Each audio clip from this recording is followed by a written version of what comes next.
आप सभी को आचार्य सुशील कुमार की ओर से सुप्रभात। मैं आपको जगन्नाथ रत्नाकर द्वारा रचित उद्धव प्रसंग से पद्यांश पढ़ा रहा हूँ। आप लोग ध्यानपूर्वक सुने और अपनी कॉपी में लिखें। प्रस्तुत पद्यांश में उद्धव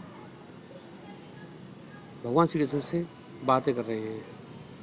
उद्धव जब ब्रज गए थे तो उनका मन वहाँ इतना रम गया था कि उनका मन मथुरा आने के लिए नहीं था।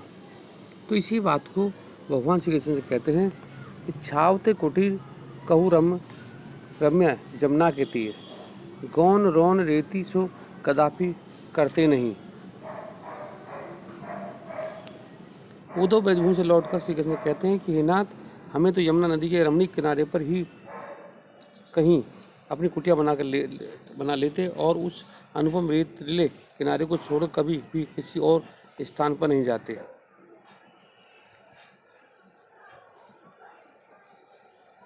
कहे रत्नाकर बिहाई प्रेम गाथा गूढ़, सुन रचना में रस कभी भरते नहीं। और रत्नाकर जी कहते हैं कि उद्धव कह रहे हैं श्री कृष्ण कि हम तो उस गंभीर प्रेम कथा को छोड़कर न तो अपने कानों में से अन्य रसपूर्ण कथा को सुनते और न ही अपनी जीवा से किसी को कोई अन्य रस भरी कथा सुनाते।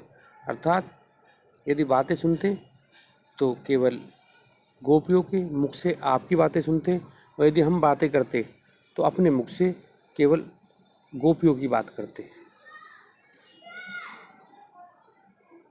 गोपी ग्वाल बाल बालिन के उड़ती आंसू देख, लेखी प्रलय के नेगु डरते नहीं।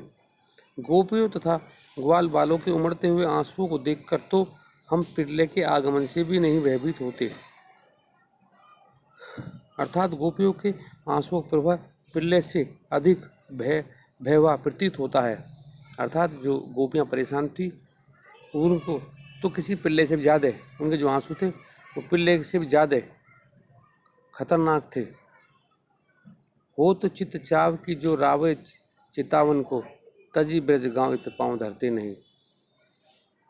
उद्धव कहते हैं कि उद्धव श्री कृष्ण से कहते हैं श्री कृष्ण, यदि हमारे मन में आपको सजग करने की अभिलाषा नहीं होती।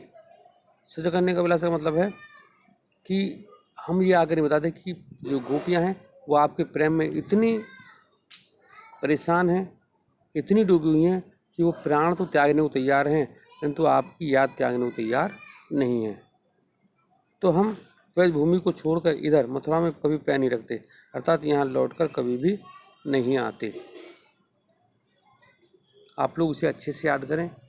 जितने आप इसे अच्छे से याद करेंगे उतना ही आप अच्छा लिख पाएंगे और आपके नंबर भी अच्छे आ पाएंगे। मैं कल फिर उपस्थित होऊंगा एक नई पद्यांश के साथ।